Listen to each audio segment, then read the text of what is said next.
Hey there everyone, it's Snoo here. We got yet another manifesto to react to for today. I was excited waking up this morning to get on with Delirium Everywhere. The event just started because it provided a unique opportunity to sort of play test the league start, or my anticipated league start for 3.20. However, GGG felt like now would be a great time to drop the Altar Manifesto. So unfortunately for me, that means I have to be delayed on Delirium Everywhere, but fortunately for you guys, it means I'm coming out with this video. Hopefully it brings some value for you. I'm going to give you my take on the Altar Manifesto, just a little bit of background or a preface to this video. I must say, out of all the manifestos that were being dropped, this is the one that I was most, biting my nails about, because this one has the potential to be extremely impacting for mapping. And in my case, I feel like out of the entire past year, the altar system that was introduced, the Eldritch Altars system that was introduced in 3.17 has been arguably my absolute favorite system that has been implemented, apart from maybe the Atlas passive skill tree itself. Altars absolutely love this system. I know it's received some changes overall. I think it's gotten better since it was implemented. But yeah, with a manifesto coming down the pipe, definitely got me on high alert, because I don't want to see this system get nerfed in any kind of major way. TLDR, I don't think it's getting nerfed in any sort of major way, but there are some changes. Definitely potentially going to see some shakeup in, how maps are ran. And as someone who is a mapper by and large, well, I promised you I would react to this one if it was impactful, and it is pretty impactful. So here we go. Let's get into it. I'm just going to focus on the TLDR section, and we'll kind of dive into some of the deeper data if it's warranted, in my opinion.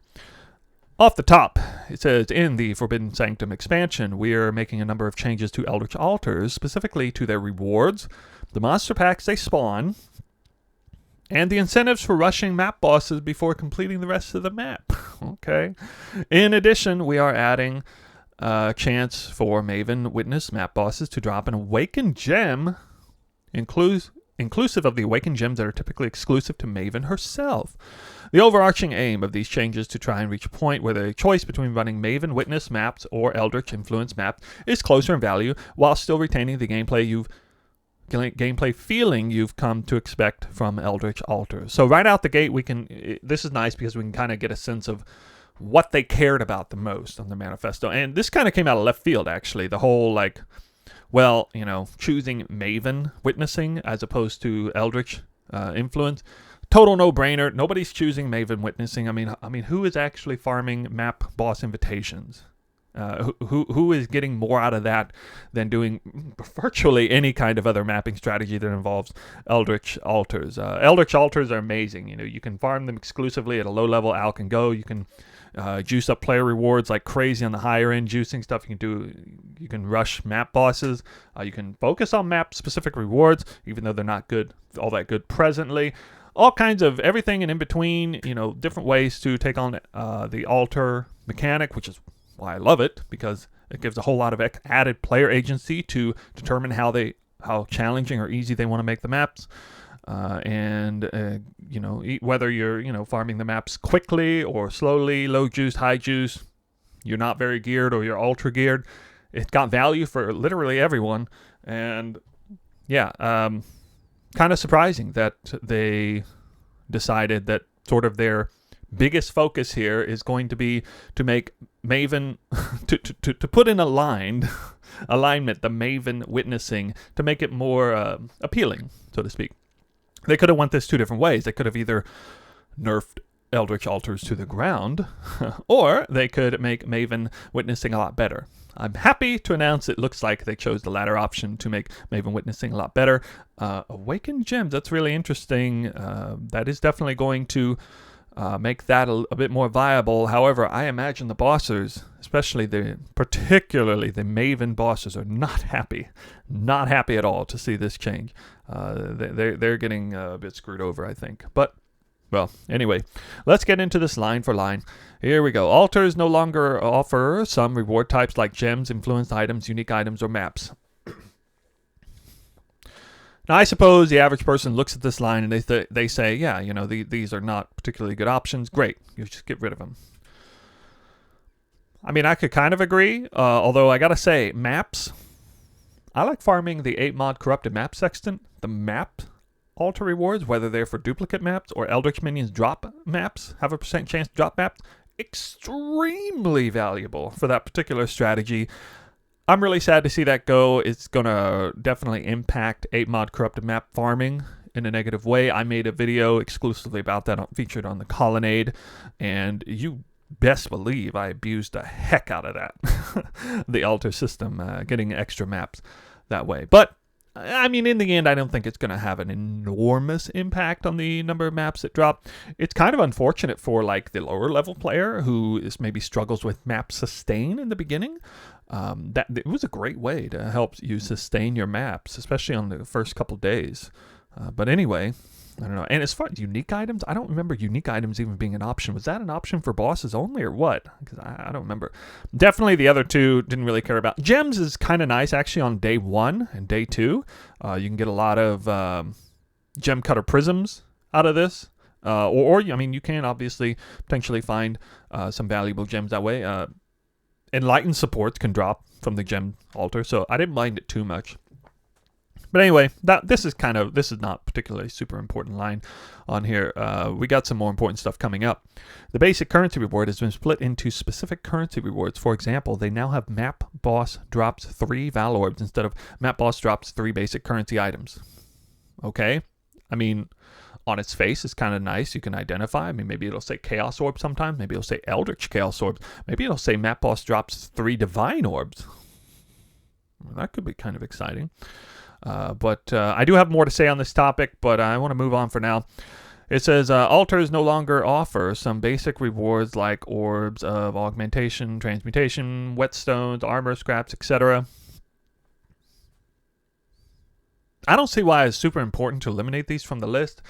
Again, I think of kind of the lower end player, especially the lower end like casual solo self-found player.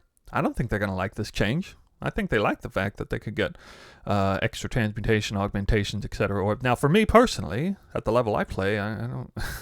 This is nothing but good news for me, but I don't really see it being so negatively impacting here anyway. They do say currency drop weights are still adhered to for these rewards anyway. So I mean, the removal basic rewards, you'll see good currency a lot more often, I guess, because there's just gonna be fewer things in the weighting system. But I don't know. I mean, I guess overall it's good. But, well, anyway, we'll move on. Scarabs and divination cards also have been split into specific rewards. So this is also kind of mirroring what's happening on the second line here, where map bosses drop 3 Val Orbs. They're split into specific rewards. For example, rather than simply divination cards, Eldritch monsters have a 3% chance to drop divination cards. You'll now see things like divination cards, which reward unique jewelry. Presumably it's going to be all kinds of different things. Unique jewelry, rare armors, currency, that'd be a good one. More divination cards, cluster jewels and stuff. I don't know. All kinds of different stuff. This is the 5th line. I do want to dive a little deeper into this one. Let's take a look here. I highlighted some text here. It says, these specific currency, scarab, and divination rewards will be split so that they're exclusive to one altar type. Wow. That actually has some pretty significant ramifications. So we may have to farm Eater of Worlds, or we may have to farm Searing Exarch, depending on which ones are better, or which ones you're specifically target farming. That's cool. I mean, it gives player agency, but it may sort of, in essence, dwindle the variety of different farming strategies that are really good. Well, it says this means that if you're targeting a specific reward type, you'll be able to figure out which influence type to invest in order to farm that reward. So I think an example of this would be divination cards reward currency. Well, that's either going to be reserved for the Eater of Worlds or the Searing Exarch. We don't know which one right now. I mean, we'll find out very quickly. That's cool. It's going to give me a lot more content to make, of course. So, from a selfish perspective, from a content creating perspective, I guess I'm happy to see a change like this. Definitely going to shake up the meta a little bit. But I don't see this being any kind of major win, per se. Well, anyway, You guys tell me what you think. The rewards that still remain are currency, scarabs, divination, and duplicate. I'm super happy to see the duplicate altars still remain. That was one of my favorite things. That's an altar that is really exciting to do. It's a player-specific altar, chance to duplicate currency for God Touch farming, chance to duplicate divination cards for divination card farming, for major juicing map style. Presumably, we're still going to be farming rares for currency opportunities and stuff. So this is exciting. This definitely makes altars still a major player when it comes to navigating a mapping strategy. I feel like they're shoehorning uniques back in here again. Again, does anybody remember uniques being an option on altars? Because I do not. I think maybe it was on like the in 3.17, but not since then. I'm not really sure. Their quantity and rarity is still in play. Very happy to see that. To give you a specific example, if you run maps influenced by Eater of Worlds, you'll see the divine orbs from the basic currency reward more than twice as often as before. So there's just a whole lot of different, programming, a lot of more complexity, I guess. Which is really odd. I did want to make a comment about this. It seems what they're doing here is they're adding an awful lot of extra complexity to altars, which is sort of backwards thinking to what's going on with Arch Nemesis right now. They're backtracking on the sort of their attempt to make Arch Nemesis monsters more identifiable, yet more kind of complex. They have a bunch of different modifiers. I don't want to talk about Arch Nemesis in this video too much, but in principle, this seems like I almost wonder if they're kind of making the same mistake they made with Arch Nemesis here. They're about to go down that same path. I don't know how it'll turn out, but yeah, definitely interested in hearing what you guys think about this particular line here. Of course, I'm excited to see divine orbs from more than twice as, what does it say again? You'll see divine orbs from the basic currency reward more than twice as often before. How do we know that? I mean, we know that because they're actually saying it in the manifesto, but I wonder what kind of indicators we're going to have for that. Well, anyway, so there's a lot of added detail, a lot of added nuance going on here, and a lot of added complexity, I must say. But let's move back on up here. We are at these specific rewards will be split so that they're exclusive to one altar type to allow for altar. So, yeah, okay, so that's just reiterating that. Okay, so this is a big one. I've heard some other people talking about this one here. Scarabs are offered a lot less from altars. They've already implemented Scarabs are offered a lot less from altars. If you guys can recall, 3.17 was like the holy grail of Scarab farming. There was just so many Scarabs. It was kind of crazy. Really unfortunate for the mastermind mission Scarab farming and stuff with June made that terrible in comparison. But yeah, I kind of think the whole Scarab altar thing is fine, balanced the way it is now. I don't mind it. I think it's good, but they don't. GGG thinks Scarab should be even less frequent on the altars. But there is a reason for that, which we're about to see here. We don't want them to be too scarce as a whole. To help balance this out, we are adding rusted Scarabs to the core drop pool. I don't know how I feel about that right now. It depends on how often they drop. This could mean the Scarabs are more plentiful than ever before. But maybe not. We don't know how often they drop. Here's the big kicker right here. We are also adding a vendor recipe that can be used to upgrade Scarabs between tiers using the usual 3-to-1 ratio, just like we do in Essences currently, up to Gilded Scarabs. I'm really glad they didn't go up to Winged Scarabs. It's good that we at least have the final tier of Scarab being sort of exclusive like that. We are also adding an upgrade button in the Fragment Stash tab that you can upgrade your Scarabs like the one in the Essence tab. Very cool. I guess, as I understand, this is something that players have been asking for like forever and a day, that they allow this. They're finally allowing it. This is going to have some pretty major ramifications, actually, on mapping. I think it's going to significantly benefit solo mappers who want to do middle of the road, fairly high juice content, not winged scarab stuff. So actually, my preferred types of farms, quadruple gilded scarabs, the investment costs may be lower than they've ever been before, especially for things like divination and reliquary scarabs, because as you all know, let's say, for example, gilded divination scarabs worth 18 chaos. Well, that almost invariably means that polished divination scarabs are going to be worth a third of that. Based on this, they'll be worth 6 chaos apiece. That's pretty cheap.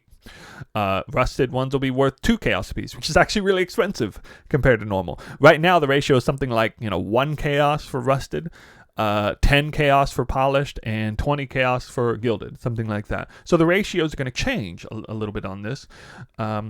And I think gilded overall is probably destined to be a lot cheaper because there's just so many rusted divination reliquary scarabs in circulation. If people could actually turn those into gilded. And it kind of depends on how many of these are dropping in the core map pool. We don't know yet. But yeah, really happy to see winged scarabs still have their exclusivity, so that there is the opportunity to invest heavily into a map and maybe get major results from that, which is obviously something I'll be exploring next league. So yeah, it's a big change. And right, I mean, you may still be using polished, you may still be using gilded, depending on, you still kind of be going for whatever is cheaper. But yeah, I see this as a net positive. For it's kind of funny for things like Shaper, Elder, Bestiary, Sulfite Scarabs. The rusted ones are just as valuable as like the gilded ones for the most part. But though that will definitely open up some opportunities there for some new pricing points, I guess. Blight, rusted is still pretty good for Blight. Rusted is still pretty good for Legion. In fact, some cases it's preferable. So yeah, it's going to have some interesting ramifications. I think it's just going to overall make investments quite a bit cheaper for mapping. It's going to make most people happy. Yeah. All right, let's move on from that now. It says the amount of influence packs spawned by altars has been reduced. Ruh-roh. By 33%. That hurts juicing a little bit, definitely. However, the chance of influence altar spawning has been increased by 50% to offset this. So it's actually a net positive with altar. We're going to see even more altars than ever before, supposedly. I mean, just looking at the math on this. But as far as getting, raw drops from Eldritch influence monsters, it's going to be less of that because there's fewer packs. So I don't know. I guess it's cool. It's fine. I don't see a problem with that. More altars, the merrier. We are making changes so that altar choices that affect boss drops or influence monster drops are comparably valuable. So this is something they harken back to on the top here, where they want to make map bosses, altars that are focused on bosses, more viable, shall we say? Yeah, right now there's a certain kind of meta, and the meta is to rush the boss to get those altars off the table, so that whenever you go back and do the map, you only get player-specific altars and or Eldritch-specific minion-specific altars, because they're the best. And if you're farming at kind of a lighter juicing level, it's all about the Eldritch influence altars. If you're farming at a higher juicing level, it's kind of a mix, but maybe more about the player-specific altars. You know what? In my opinion, in a perfect world, it would be nice if we didn't have to... if we weren't pigeonholed into choosing maps specifically oriented toward being able to rush the boss, or in the extreme case, choosing Jungle Valley, which literally cannot spawn as boss-specific rewards. Incidentally, I'm pretty sure, just looking at this, I don't think they're going to fix Jungle Valley. I think they're too lazy to do that. Me and my crew were joking. I suspect they're probably just going to remove Jungle Valley from the map pool for like a couple leagues straight until people forget about it. But anyway, that's a side point. Yeah, it's kind of a give and take. In a way, it's cool that you can sort of... I don't know, it feels like certain maps have a special personality to them because, they're maps that are highly viable to rush the boss. Take, for example, Crimson Temple versus Defiled Cathedral or Crimson Township in the event that you're trying to farm, altars in those maps along with the Apothecary card. Take, for City Square definitely has a certain personality to it when it comes to map boss rushing, Mesa, and many others. But to be fair, it definitely turns people off from a lot of other maps where you can't rush the boss, and it just makes him just automatically inferior. So in the end, I think this is a net positive. I do. If they can get the balance right. So that's the key thing. If they screw up the balance on this, it's going to be a net negative. But if they can somehow, if there is an altar that says, You know, if you have your map keystones and everything entirely juiced up, the number I think is 7. So if it says, hey, the boss drops 7 additional divine orbs.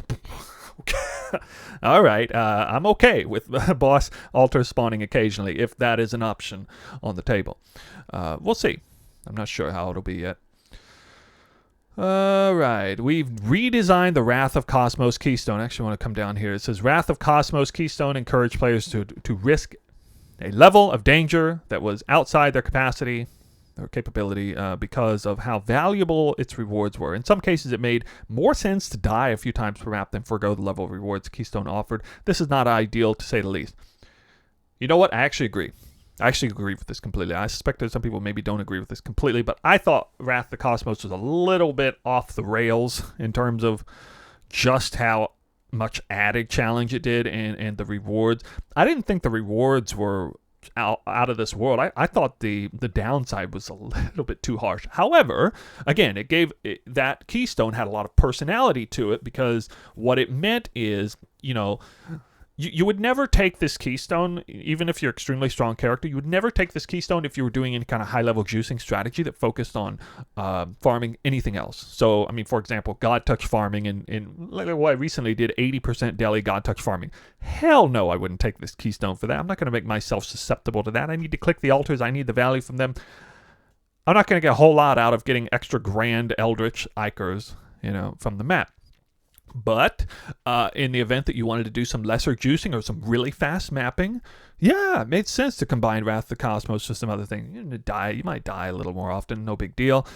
So I kind of liked this sort of, I don't know, I keep using the word personality. I can't really think of a better word to express how this Keystone was used. It was kind of niche, in other words. Yeah, niche would probably be a better word. And I think it's good that there are certain things that are highly niche to focus on. But they don't want that. They want to change the Keystone, make it a little more, you know, viable in more situations. What they do here, I actually do like here. It says we have redesigned the Keystone. It only now affects altars and maps influenced by Searing Exarch. Each altar now has a 50% chance for an additional upside. That's pretty cool. Altars with an additional upside will now have their downside effect increased by 100%. The risk versus reward nature of this Keystone is still in place. It's just a lot less intense now. I really like that change. I do. However, it says here, moving forward, there is a caveat here. The Eldritch Gaze Keystone, which is the Eater of Worlds side Keystone, now only affects altars and maps influenced by Eater of Worlds. The main reason for this is we want you to invest in Atlas passives into the influence type that you are currently farming. It feels wrong to have to get the passives from the opposite influence cluster in order to maximize rewards you get from the influence type that you're currently farming. I don't really agree with that. I don't know why they say it feels wrong. The small passives near these Keystones are already specific to influence types, and it's nice and tidy to keep things consistent in this way. Honestly, I think this is a complete bollocks, this entire line here. I don't agree with it one single bit. You have to sacrifice Atlas passive points if you're going to take both Keystones. You get a whole lot of extra value out of both Keystones. This would have been really kind of crazy and insanely cool to actually have the opportunity. Imagine taking the new Wrath of the Cosmos and Eldritch Gaze in a highly juiced situation. I mean, wow. You would make the maps a lot harder, and you would get a lot more potential rewards out of it. I think it would have been really new, cool, and exciting. It would have honestly been... I would have been super stoked for the next league if they had allowed that. They're not allowing that. And the excuse they give, I think, is way off base, in my opinion. Again, because, you know, there's a risk versus reward in doing that. If you double down on the downsides and the upsides here, it's going to make the maps way harder. And it's your choice. And if you're going to blow extra Atlas passive points to take the line all the way up to the other influence where you weren't pathing anyway... That's a price to pay as well. I didn't see anything wrong with it, but oh well, they see it differently. Yeah, and they go ahead and admit, they even admitted, which is something I don't do very often here, just to explicitly call a spade a spade. This is the nerf to how much you can scale your rewards from these Keystones. Now, compared to previous leagues, I never really took both Keystones because, again, if you're juicing things to a certain level, you can't afford to take those downsides from Wrath of the Cosmos. But I don't know, a little bit unfortunate. We almost had an amazing situation on our hands, but maybe next league, we'll see. Last line here says, not directly related to altars, but related to the choice of what type of influence you run on your maps. We're adding a chance for Maven Witness map bosses to drop an awakened gem, inclusive to the awakened gems that are typically exclusive to Maven herself. All I can think of is how mad bosses are going to be. People who like to farm Maven bosses, that now, that strategy got way weakened. But hey, maybe it means there will be way more awakened awaken exceptional support gems for me to double corrupt. And maybe they'll be cheaper and more viable to double corrupt. There'll be more in the system. That'll be kind of a good thing for everybody, I guess. I don't know. That's basically all I have. Overall, not super excited or super upset or anything. It definitely feels like there's going to be some changes, and it may have an impact on mapping. One of the biggest changes that might occur here is that we're no longer feeling pigeonholed to take certain kinds of maps that you must rush the boss, because maybe the boss rewards are rather in alignment with the value of some of the other Eldritch Altar options. That would be kind of nice, if it opens up the possibility of doing a variety of different maps in that respect. Yeah, tell me your guys' thought on this. I think I've spoken long enough on it.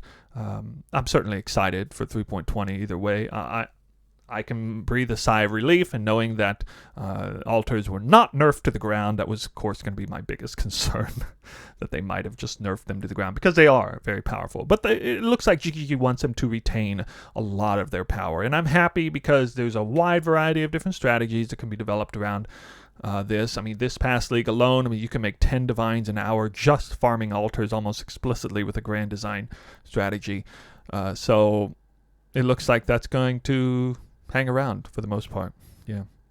Well, time for me to turn this little video off and get to Delirium Everywhere. I'm excited to get started with that. I will catch you guys in the next video. Bye for now.